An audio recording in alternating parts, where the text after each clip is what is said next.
You mentioned FreeAmerica, your effort when it comes to mass incarceration. When we look at what's happening in this country, jails are driving a lot of local economies. When you look at police departments being able to grab folks' property, where you have libertarians who are aligning with liberals on this as well. On the issue of mass incarceration, you've got the Koch brothers who are sounding the alarm on the same issue as traditional civil rights groups. This is an unsustainable effort in this country, yet it's hard to get people to let go of the law and order, lock them up, throw the key away. And I'm afraid the pendulum has swung back to the law and order, supposedly law and order crew. And I think Trump's entire message has been one of authoritarianism and fear-mongering. And you see it with crime as well. He'll give completely incorrect crime stats and say... Well, straight lie. Yeah, just lie. Completely false statements about the crime in certain cities. And his motive is to sow fear among people so that he can have more control. He can have more power, and he can have the right to take people's rights away. So we should be concerned about that, and we should fight against it.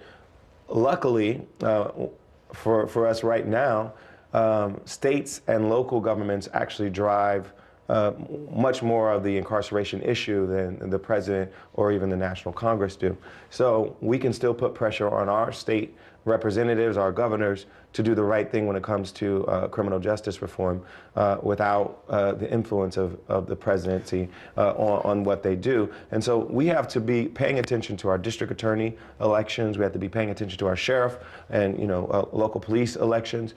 We have to pay attention to our mayoral elections and our gubernatorial elections and our state representatives, because they control so much of what happens when it comes to criminal justice policy. And the vast majority of people who are incarcerated are in state prisons and local and county jails. And so we have to pay attention to these things.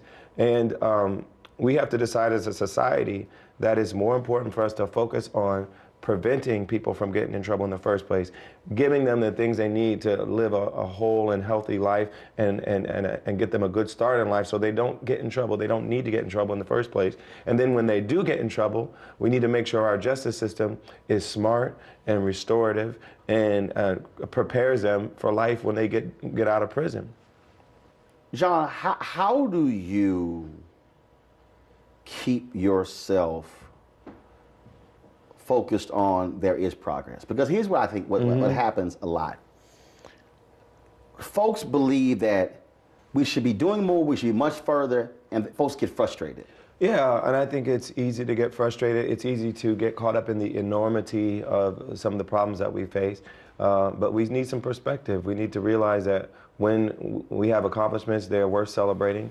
And even looking at the overall arc of what's happened in the history of this country, clearly progress has been made, and it's been pretty monumental progress over the centuries. And so we shouldn't forget about that. We shouldn't lose heart. That doesn't mean you don't work hard. That doesn't mean you're not passionate. It doesn't mean you're not engaged. It doesn't mean you're complacent. But it does mean you see the value in working. You see the value in struggling because you're actually getting some wins. And so when we accomplish things on like a state level, we get a district attorney elected that we think will be the right person for the job. When we get some propositions passed like we do here in California to make our criminal justice laws more sane and more reasonable, when things like that happen, we should be happy and we should celebrate and know that there is a reward to the work that we're putting in. I really believe that what we are about to see is not going to be a 2 to 4 year issue. I keep saying we're about to see what I call a 30-year battle, because by 2044, the numbers show no one group will be a majority race in the country.